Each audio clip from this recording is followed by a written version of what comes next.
ഒരിക്കൽ റെയിൽവേ സ്റ്റേഷനിലെ മാലിന്യ കൂമ്പാരത്തിൽ നിന്ന് കണ്ടെത്തിയ ചോരക്കുഞ്ഞ്. ഇന്ന് PSC എഴുതിയെടുത്ത സർക്കാർ ഉദ്യോഗസ്ഥ. ഇനി ലക്ഷ്യം IAS. നവജാത ശിശുക്കളെ കൊല്ലുന്നവരും വലിച്ചെറിയുന്നവരും മാതാപിതാക്കളുടെ കടബാധ്യതയ്ക്ക് ആത്മഹത്യ ചെയ്യുമ്പോൾ കുഞ്ഞുങ്ങളെയും കൊലപ്പെടുത്തുന്നവരുമൊക്കെ ഇത് കേൾക്കണം. കഥ ഇങ്ങനെയാണ്. 25 വർഷങ്ങൾക്ക് മുൻപ് മഹാരാഷ്ട്രയിലെ ജാൽഗൺ റെയിൽവേ സ്റ്റേഷനിൽ മാലിന്യ കൂടയിൽ നിന്നുയർന്ന ഒരു കുഞ്ഞിന്റെ നിലവിളി. പരിസരത്ത് നിന്നവർ വന്നു നോക്കിയപ്പോൾ ചോരയിൽ കുളിച്ചൊരു പിഞ്ചു കുഞ്ഞ്. വിവരമറിഞ്ഞ പോലീസ് എത്തി.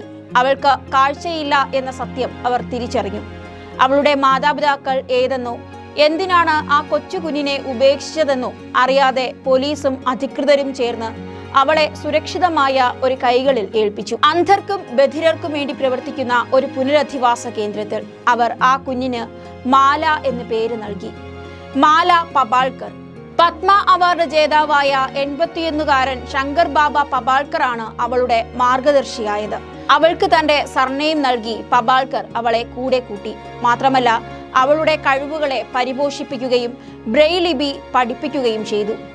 ഇന്നിതാ മഹാരാഷ്ട്ര പബ്ലിക് സർവീസ് കമ്മീഷന്റെ പരീക്ഷ എഴുതി പാസ്സായി സെക്രട്ടേറിയറ്റിലെ ക്ലാർക്ക് കം ടൈപ്പിസ്റ്റ് തസ്തികയിൽ ജോലി നേടിയിരിക്കുകയാണ് മാല പബാൾക്കർ.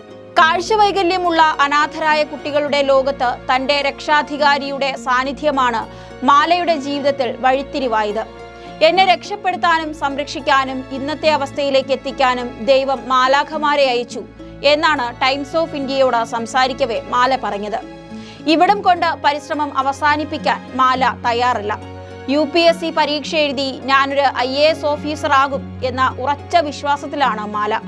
മാലയുടെ ആത്മവിശ്വാസം നിറയുന്ന വാക്കുകൾ ഇങ്ങനെയാണ്. അന്ധവിദ്യാലയത്തിലാണ് മാല തന്റെ പ്രാഥമിക വിദ്യാഭ്യാസം പൂർത്തിയാക്കിയത്. ഹയർ സെക്കൻഡറിയിലും മികച്ച മാർക്കോടെയായിരുന്നു മാലയുടെ വിജയം.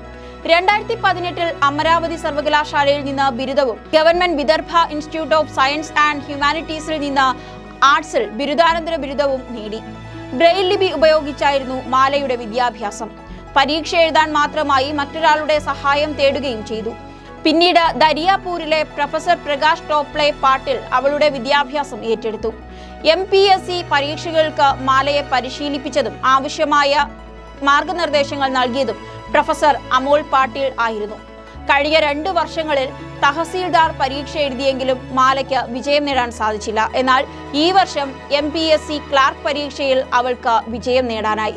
ലോകമെങ്ങുമുള്ള ശാരീരിക പരിമിതികൾ നേരിടുന്നവർക്ക് പ്രചോദനമാണ് മാല എന്ന അല്ലെങ്കിൽ മാല പബാൾക്കർ എന്ന ഈ യുവതി. എന്തായാലും 25 വർഷങ്ങൾക്ക് മുൻപ് മാലയെ ഉപേക്ഷിച്ച മാതാപിതാക്കൾ എവിടെയെങ്കിലും ഇരുന്ന് ഈ വാർത്തകൾ കേൾക്കുന്നുണ്ടാകാം.